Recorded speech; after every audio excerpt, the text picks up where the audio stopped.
가기사는 증시 각도기. 네, 안녕하세요. 젊은 투자 정치나 진판 안지원입니다. 네, 1차는 쉬운 투자. 좀 어렵습니다, 요즘에. 시장 대비 언더퍼폼 오랜만에 빵빵 하고 있습니다. 네, 오늘도 시장이 1%나 올랐어요. 정말 실감이 안 나는 것 같긴 한데. 정말 언더퍼폼 하니까 진짜 기분 나쁘네. 네. 예. 자, 오랜만에 삼성전자가 1.5% 올랐네요. 뭐 예상은 됐었죠. 미국에서 뭐 저기 반도체 주식들이 엄청나게 많이 올랐었으니까. 네. 잘 됐습니다. 지수 오랜만에 크게 올랐습니다. 다행입니다. ASML이 5% 올라가면서 보여줬다. 역시나 그대로 나왔죠. 네. 코스닥도 0.8% 상승을 했고요. 또 오르니까 개인 투자자들은 매도를 했습니다. 코스피에서는 8,800억 매도, 코스닥에서는 2,300억 매도했고요. 외국인은 코스피에서 600억 매수, 코스닥에서는 2,500억 매수, 기관은 코스피에서 8,000억이나 매수를 했고요. 뭐 코스닥에서는 없었습니다. 네. 네, 뭐 환율은 도로 한 1,149.9원, 1,150원 정도까지 조금 안정을 찾았고요. 별로 안정이라고 보기는 어렵죠. 네, 어제도 이랬어요. 속 떨어졌네요. 네. 아니야, 하나도 저기 약세가 전환되지 않았어요. 원하는. 네. 그리고 이제 10년물 금리는 조금 반등을 한 모습을 보였습니다. 그리고 뭐 실적 발표도 잘 하면서 오늘 금융주와 철강주들 좀 강세를 보였고요. 철강은 진짜 많이 올랐습니다. 3.2%나 업종 상승률 1위를 기록을 했고요. 포스코 강판이 6.5%, 동국제강 5%, 포스코도 거의 5% 가까이 올랐고요. 현대제철도 한 4% 올랐습니다. 포스코는 뭐 실적이 굉장히 잘 나왔고요. 네. 뭐 컨센 대비해서 조금씩 잘 나왔습니다. 영업이익도 컨센서스가 1조 9,600억이었는데 2조 2천억 정도 발표를 했고요. 네. 우리가 어제 그 조선 업체들이 후판 가격 상승으로 인해서 그거 충당했다 해서 대규모 손실 얘기했는데 역시나 이거는 후판 가격 올리는데 성공을 했기 때문에 철강주들이 좋을 것 충분히 유추해 볼 수 있었는데 역시나 그런 결과가 나오는 거죠. 네, 그 영향도 있을 것 같습니다. 그리고 은행주가 우리금융이 굉장히 호실적을 발표를 했잖아요. 네, 그리고 이제 하나금융이 오늘 4% 올랐고 우리금융 3.5%, KB금융 2.4%, 신한지주 2.4%, 다 큰 폭의 상승 보이면서 은행이 뭐 ETF 기준으로 한 2.6% 상승했습니다. 은행은 뭐 금리하고 연동됩니다 지금. 근데 오늘 저녁 지금 현재 10년물 국채금 다시 조금 밀리네요. 1.29에서 1.27로 좀 내려왔습니다. 네. 그리고 보험업종도 비슷했습니다. 2.2% 올랐고요. 비슷하죠. 네. 뭐 동양생명 3.2%, 삼성화재 2.8%, DB손해보험 2.7%, 뭐 하나생명 2.6%. 다 많이 상승을 했고요. 역시나 금리 쫓아가는 금융주는 금리 쫓아가는 거고요. 그리고 이제 업종 그다음 업종은 전기전자 1.5% 올랐고요. SKIT는 6.7%나 올랐고 삼성전기 2.5%, 하이닉스 2%, 삼성전자 1.5%. 다 전반적으로 좋았습니다. 반도체도 좋았고 AMD 좋았고. 뭐 코로나 확진자는 1,800명을 돌파를 하면서 사상 최대치 또 찍었는데 코로나 영향은 또 어제하고 마찬가지로 별로 없었습니다. 여행이나 항공주는 오늘도 좀 상승을 했고요. 여행주는 또 더 많이 올랐는데요. 노랑풍선은 또 2대1 무상증자이잖아요. 오늘 권리락이었는데 오늘 상한가를 기록을 했습니다. 그리고 참 좋은 여행, 요즘에 그 약간 소형 여행주들이 좀 굉장히 상승폭이 높은데요. 5.4% 올랐거든요. 근데 이 참 좋은 여행의 대주주가 삼천리 자전거이거든요. 삼천리 자전거요. 삼천리 자전거. 삼천리 아니고.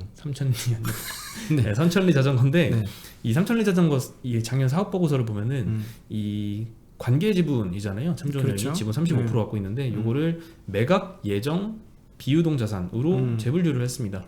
그래서 이게 뭐 매각을 하는 게 아닌가 이런 기대감을 불러일으킬 만하죠. 그 이후로 계속 지금 상승세를 보이고 있고요. 오늘도 많이 올랐습니다. 야, 한때는 참 좋은 여행이 먹여 살렸는데 삼천리 자전거 매일 적자나서 근데 지금 자전거가 없어서 저도 한 명 소개해줬는데 6개월이 지나도록 지금 자전거가 안 나오고 있습니다. 아직도 그렇군요. 영업무역도 스캇 가지고 있지 않습니까? 굉장히 세계적인 브랜드예요. 저는 잘 알죠. 여러분은 모르지만 근데 그게 매일 적자였어. 뒤집어 썼다. 너무 비싸게 샀다. 뭐 이랬는데 갑자기 작년부터 미친 실적을 보여주면서 난리가 났죠. 그러니까 참 세상 알다가도 모르는 일인데 아마 올해 연말이나 내년부터는 꺾이지 않을까요? 자전거 전문가로서는 내년부터 꺾인다는 느낌. 예전에도 이런 적이 있어요. 엄청나게 얘네는 한번 팔리면은 당분간 좀 안 팔리는. 물론 이제 전기 자전거가 잘 팔리면 좀 다르긴 합니다만. 뭐 이렇게 항상 공급 제약 상태가 너무 오래 가진 않잖아요. 항상. 근데 여기는 여기서 이제 다시 한번 느낄 수 있는 대목은 일본 애들이 설비 증설 진짜 안 한다는 거 다시 한번 느끼는데 왜냐하면 구동계 1등은 시마노, 일본의 시마노입니다. 네. 설비 증설 안 해요. 안 만들어. 안 만들어. 그래서 미국의 스램이 치고 왔다는 뭐 이런 비상장인 것 같은데 스램. 미국에 계신 분 혹시 상장돼 있으면 알려주세요. 네. 내가 찾았길은 없었어. 그렇군요. 네. 그리고 인텔이 올해 4분기에는 PC용, 내년 1분기에는 서버용 DDR5 CPU를 출시할 전망이다라고 해서 오늘 신한금융투자의 최도현 연구원님이 리포트를 냈습니다. 네. 예, 메모리 업체들은 이미 개발 완료 상태에서 DDR5를 지원하는 CPU 출시를 기다리고 있는 상황인데 인텔이 신규 플랫폼 출시 계획을 내놓은 걸 보면은 수혜가 예상이 된다라고 하면서 DDR5 전환은 첫 번째 교체 수요 발생, 두 번째 공급 제약, 세 번째 가격 프리미엄 요인, 이 세 가지 때문에 디램 산업에 굉장히 긍정적이다라고 언급을 했고요. 이 두 번째 공급 제약 이슈는 이 DDR5 칩 사이즈가 DDR4 대비 한 10에서 한 15% 정도 커지죠. 25%. 25%인가요? 네. 노근창 의원은 25%라고 그랬어요. 조금 추정이 다르긴 하네요. 네. 그래서 동일 캐파 기준으로는 한 10에서 15%. 뭐 노근창 센터장님이 그 추정으로는 근데 뭐 25%. 이거는 최도현 연구원이 맞을 수도 있어요. 최도현 연구원은 엔지니어 출신이에요. 그렇죠. 네, 엔지니어 출신이라 이거는 하여튼 뭐 네, 20% 내외. 그만큼 이제 공급이 좀 줄어드는 거지. 한 제약 그 발생한다. 다이 사이즈가 커진다는 얘기. 즉 한 판때기가 커져가지고 사이즈가 옛날보다 이렇게 커진다는 얘기입니다. 네. 네. 그리고 가격 프리미엄 이슈는 DDR4가 이 초기에는 DDR3 대비 한 50% 정도 가격이 프리미엄이 형성돼 있었다고 합니다. 그래서 아마 이 DDR5에도 마찬가지일 것이다. 그렇죠. 50% 올라간다는 건 동일하게 생각하고 있는 거네요. 네. 그리고 삼성전자랑 하이닉스 등의 디램 업체와 후공정 업체의 수혜가 기대된다라고 했고요. 전공정에서의 변화는 크지 않다라고 언급을 했습니다. 이미 뭐 그 전공정 누구야? 전공정 핵심 증착기죠. ASML이 폭발적인 실적을 보여줬지 않습니까? 그래서 주가 5%나 올랐으니까 전공정 장비는 한국에 별로 없어요. 냉정하게 별로 없습니다. 네, 별로 없어. 전공정의 부품이나 소모품이나 케미컬은 있는데 별로 없어요. 네, 거의 대부분 외국사 제품이고 그래서 사실은 전공 좀 어렵습니다. 아직은. 네. 네, 그래서 반도체 사실 개인들이 굉장히 많이 매수를 했는데 오래 기다리고 있는데 오늘은 좀 괜찮았던 것 같습니다. 이거는 저는 동의할 수 없다. 저 제온 프로세서의 로드맵에 따라서 저것 때문에 주가 오른 건 아니고 그냥 ASML 올랐고 미국 시장이 폭등했으니까 오른 거다라고 보는 게 더 맞을 것 같습니다. 물론 일부 영향을 미쳤긴 했겠습니다만 저는 그렇게 생각합니다. 네. 그리고 오늘 그러니까 올해 들어서 개인 투자자들이 가장 많이 순매수한 게 1등이 삼성전자였다고 하고요. 네. 우선주하고 합쳐서는 한 30조 원 이상 순매수를 했고 그 다음에 하이닉스, 네. 그다음에 현대모비스, 카카오, 현대차 순인데요. 삼성전자 조금 더 기다리시죠. 네. 내년에는 진짜 좋아질 것 같아요. 저는 원래 올해 4, 4분기쯤이나 3, 4분기 말이나 4, 4분기부터 좋아진다고 했는데 조금 늘어질 수는 있는데 많이는 안 빠질 것 같아서 많이 안 빠지기만 하면 될 것 같거든요. 이미 많이 빠졌죠. 뭔 많이 빠져요. 오른 거 대비해서는 뭐 생각하면 좀 그렇지만 네. 고점 대비해서는 그래도 좀 많이 기다리고 있죠. 욕먹을지 모르겠지만 당신들이 빠지는 걸 안 경험해봐서 그래. 더 큰 하락 또. 아이고 10% 정도 하락가지고 왜 그러십니까 지금. 이 세상이 얼마나 험한지 모르십니까. 네. 이거 뭐 하한가 같은 거 한 번씩 맞아봐야지. 네. 하늘이 무너지는 것 같지. 근데 어쨌든 농담이고요. 어쨌든 다시 다시 돌아와서 제논 프로세서라고 하죠. 제논 프로세서, 즉 그 서버에 쓰이는 제논 프로세서 가격이 비싸고 한 방에 엄청나게 많이 가지고 가죠. 그래서 CPU 업체도 중요하고 메모리 업체에게도 모두 중요한 쪽이 서버용인데, 즉 데이터 센터인데 노근창 노근창 센터장님의 말로는 지금 8조 정도의 재고를 가지고 있다는 거예요. 과거 대비 굉장히 큰 폭의 한 4조 정도 갖고 있었던 재고가 8조까지 늘어났기 때문에 공격적으로 심지 않을 것이다라는 거고, 지금 애매하게 한 분기 또는 두 분기에 약간 공동화 상황들이 발생했다. 그것은 뭐냐면 우리는 기존에 아이슬레이크에서 DDR5를 쓸 줄 알았는데 아이슬레이크에서 DDR5를 안 쓴다는 거예요. 그리고 PCIe 제너레이션 5세대라는 거죠. 거기서는 공격적으로 안 쓰고 PCIe 6세대가 되어지는 다음번 프로세서, 다음번 프로세서 뭐였지? 이름이 사파이어 래피드. 사파이어 래피드가 나와야 DDR5를 쓴다는 건데 지금 여기서 말하는 건 연말부터라고 하는데 연말부터는 맞긴 한 것 같아요. 그러나 PC용은, 그때 네. 그건 PC용이고 PC용은 팔려봐야 별로 그렇게 큰 의미가 없다. 왜냐하면 18% 정도밖에 비중이 안 되기 때문에 그렇고 그러니까 결국은 엄청나게 써줄 것은 그 서버용 쪽에서 써줘야 되는데 서버용에서는 본격적으로 들어가는 게 내년 2분기부터라는 거죠. 내년 2분기부터. 근데 주가는 사전에 반응은 하겠죠. 그래서 연말 빠르면 연말 연초 요쯤인데 더 빠르게 당길까? 돈이 많으니까 주가도 한번 조정을 받았으면 그럴 수는 있지. 그건 모르겠어. 어쨌든 기다리면 될 것 같은데 이제는 막 보니까 댓글도 더럽게 험하더라고요. 삼성전자 댓글 정말 험하대. 노근창 의원이 말이 어렵긴 해요. 일반인들이 알아듣기에는 굉장히 어려운데 제가 지금 이렇게 풀어드리는 거거든요. 이 쉽게 여러분 이해하기 쉽게. 근데 그 사파이어 래피드의 본격적인 출하는 2분기일 가능성이 매우 높고 그때까지 이 아이슬레이크를 서버용에서는 채용을 안 하고 기다릴 가능성이 있다라는 게 노근창 센터장의 의견이었습니다. 왜냐하면 어차피 10나노 공정이라서 이번에는 양산성이 떨어지지 않을 가능성이 높다는 거죠. 그동안에 우리가 인텔한테 계속 속았던 건 뭐냐면 나온다 했는데 계속 안 나왔거든. 얼마 전에 14 이랬잖아요. 14나노, 그 다음 14나노 다시 1, 14나노 다시 2, 14나노 다시 3, 14나노 다시 4 이렇게까지 나왔어요. 그러니까 공정 개선을 조금씩 하면서 그 미세 공정으로 못 들어가고 계속 옛날에 머물러 있어서 그게 굉장히 긴 기간이었거든. 그러니까 AMD가 저렇게 치고 나와서 난리를 피지. 만약에 작년 초 정도만 10나노 나왔으면 AMD 저렇게 못 떴습니다. 어떻게 보면.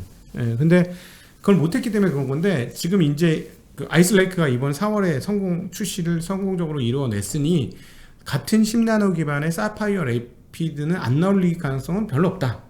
보다 고도 공정이지만 어차피 10나노니까 나올 것이다 라는 게 의견이고 저도 그건 충분히 공감이 가는 그런 생각이에요. 그래서 DDR5가 몰라 사전에 아닌데 내년부터 나갈 것 같은데 내년부터 나간다고 보시는 게 맞는데 주가는 뭐 사전에 움직일 수는 있겠죠? 그렇겠죠. 네. 예, 그렇게 보시면 될 것 같습니다. 그리고 첫랩이 CJ제당에 인수된다라는 소식입니다. 상장한 지 얼마 안 됐는데. 네, 첫랩은 이제 마이크로바이옴 빅데이터 플랫폼을 통해서 이제 미생물 분석 서비스를 제공하는 업체고요. 네. 개인 최대 주주가 이제 지분을 갖고 있는데 이 지분과 2대 주주인 상하이 ZJ 바이오테크 이 회사의 지분 이 두 개 합친 거의 일부인 한 16%를 CJ제일제당에 구주를 매도한다라고 공시를 했고요. 네. 인수 가격은 주당 4만 원입니다. 인수 금액은 한 250억 원이고요. 근데 이것만이 있는 게 아니라 추가로 CJ제일제당의 3자 배정 이상증자를 통해서 주당 37,465원, 네. 4만 원보다는 조금 아래죠. 예, 한 730억 원어치 신주 발행을 한다고 합니다. 오늘 첫랩 주가는 상한가를 기록을 해서 64,200원으로 마감을 했고요. 인수 소식이 나오기 전인 어제 종가도 사실 49,400원으로 거의 이 가격이 좀 붙었네. 높았어요. 예. 주당 4만 원에 인수하기로 했는데 이미 어제 종가도 49,000원이었고 오늘 추가로 상한가를 해서 64,000원까지 갔습니다. 4만 원대 인수하는데 6만 원대 갔다고? 네, 그렇죠. 좀 과한 것 같긴 합니다. 근데 그러네요. 네. 제일제당 팔아야 되겠네. 50% 수익 났어? 4만 원에 샀는데 6만 원이니까. 아, 그러네요. 아니 그냥 하는 얘기입니다. 네. 트레이더 본능? 네. 네, 그러면 이제 구주와 신주를 합해서 이제 약 1,000억 정도가 들어지고요. 한 44% 지분을 가진 최대 주주가 될 예정입니다. 네. 뭐 마이크로바이옴 아직 매출액은 안 나옵니다. 이 첫랩은 작년 기준으로 매출액이 한 50억밖에 안 되고요. 제일제당 뭐 실적으로 뭐 연결되는 건 없지만 미래 성장 동력은 될 수 있어 보입니다. 여기가 데이터가 굉장히 많아요. 데이터가 제일 많은 회사 중에 하나입니다. 바이오옴 관련해서. 네. 제일제당도 오늘 1.4% 상승을 했습니다. 네. 그리고 이제 오늘 네이버도 한 2.8% 정도 강세를 보였거든요. 이 CJ 대한통운하고 협업을 해서 내년부터는 스마트 스토어에 입점한 46만 개 업체를 모두 이길 배송을 하겠다 이런 얘기를 했습니다. 어제 양사가 20만 평 이상의 풀필먼트 센터를 새로 설립하겠다라고 밝혔거든요. 지금까지는 이제 네이버가 대한통운 풀필먼트 센터에 입점 계약을 맺은 445개 정도의 브랜드만 이길 배송 서비스를 제공을 했었는데요. 내년도에 이제 대규모 센터가 구축이 시작되면 이제 모든 업체가 이길 네이버 배송 쇼핑 서비스를 할 수 있는 거죠. 네이버 쇼핑 쓸 사람 이 풀필먼트까지 돈 내고 써라.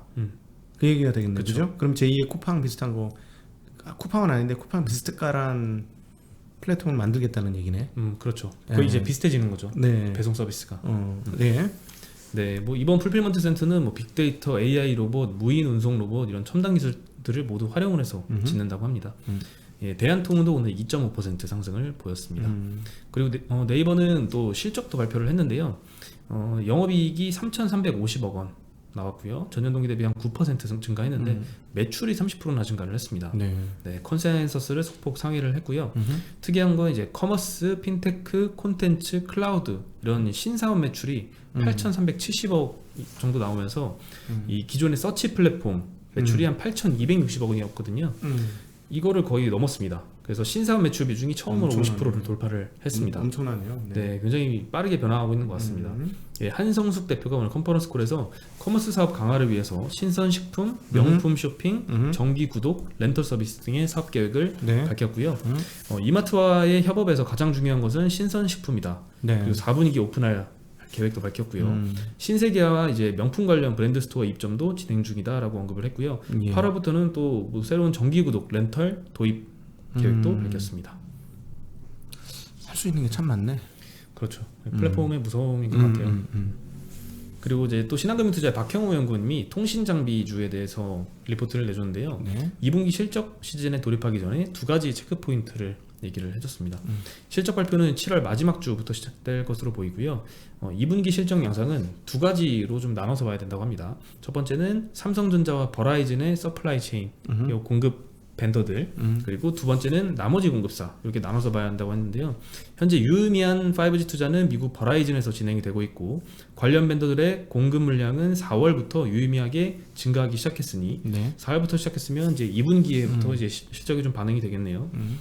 그래서 현재 벤더들의 버라이즌형 공급 물량은 4월부터 10월까지 꾸준히 증가할 것으로 계획이 되어 있어서 2분기 실적이 만약에 기대에 부합한다라고 하면 하반기에 또 신뢰성이 좀 높아질 것이다 라고 언급을 했습니다. 그때까지 계속 설치를 할 테니까. 네. 그래서 오늘 통신장비주들도 주가가 좀 대체로 상승을 했는데요. 기가레인이 9%, 오이솔루션 2%, 에이스테크 4%, 뭐 KMW 1.5%, 서진시스템 2.5%로 마감을 했습니다. 작년에 참 많은 사람 죽인 게 이쪽인데 좀 안타까웠어요. 저는 저가 되게 일찍 얘기했거든. 5 이쪽 통신 재작년에 얘기했다가 작년에 다 끝냈거든. 근데 그 다음부터 시장이 열광하더니 막 거기에 세게 얘기하시는 분이 있어. 사람들 그때 막 왕창 들어갔더라고. 그거 보면서 참 안타까웠어. 여러분 뒷북 치지 말고 앞북을 칩시다. 우리 증시각도의 팀은 앞북. 앞북입니다. 그렇게 할까? 앞북 각도기. 앞북 각도기. 우리 계속 앞북이에요, 여러분. 잘 보시고 있으면 항상 앞북이에요, 우리는. 최근에 얘기했던 저기 연합인포맥스에서도 앞북 쳤습니다, 여러분. 뭘 앞북 쳤죠? 말씀드릴 수 없지. 아주 최근에 앞북 치고 왔습니다. 그렇죠. 앞북 쳤습니다. 그리고 호텔신라도 오늘 4.5%나 올랐는데요. 중국 하이난의 하이오 면세점 여기와 이제 합작사를 설립을 해서 중국 면세점 시장 진출을 한다라고 밝혔습니다. 이 하이오 면세점은 시내 면세점으로 한 500개 정도의 브랜드 상품을 취급하고 있고요. 하이난 면세점 사업을 시작을 하겠죠. 작년에 이제 코로나 타격 때문에 한 1,800억 정도의 영업 적자를 봤었거든요. 근데 이제 해외 진출을 통해서 이 코로나 타격을 좀 극복하려는 모습을 보이고 있습니다. 잘만 된다면 좋겠네요. 네, 잘 되길 바랍니다. 한국 기업들이 계속 잘 돼야죠. 네, 그렇죠. 그리고 2차전지주들이 오늘 좀 차별화된 모습을 보였는데요. 습식 분리막 시장 1위인 SKI 테크놀로지 사상 최고치를 경신을 했습니다. 6.7%나 상승을 했고요. 아마 SK 이노베이션이 물적 분할 발표를 했잖아요. 그래서 이 수급이 아마 SKI 테크놀로지를 간 게 아닌가 싶습니다. 그리고 오늘 후성 또 리포트가 나왔는데 전해질 가격이 좀 상승을 하고 있다. 그리고 공정 증설로 인한 실적 턴어라운드 등 전망을 하면서 장중에는 한 12%까지 올랐거든요. 결국에는 한 3% 상승으로 마감을 했고요. 나머지 뭐 LNF, 에코프로비엠, 첨보, 동아기업 이런 기업들은 한 1%대, 1, 2%대 정도 하락을 그동안에 했습니다. 워낙 많이 올랐으니까. 네, 그렇죠. 네, 오늘 소식은 여기까지입니다. 네. 오늘 뭐 많은 분들 중에 정말 오랫동안 속상하셨던 분들 마음이 좀 풀리셨을 것 같아서 참 다행입니다. 네. 네, 그러면 내일은 또 기분 좋은 금요일이네요. 네. 네, 오늘도 좋은 저녁 시간 보내시고요. 저희는 여기서 인사드리겠습니다. 안녕.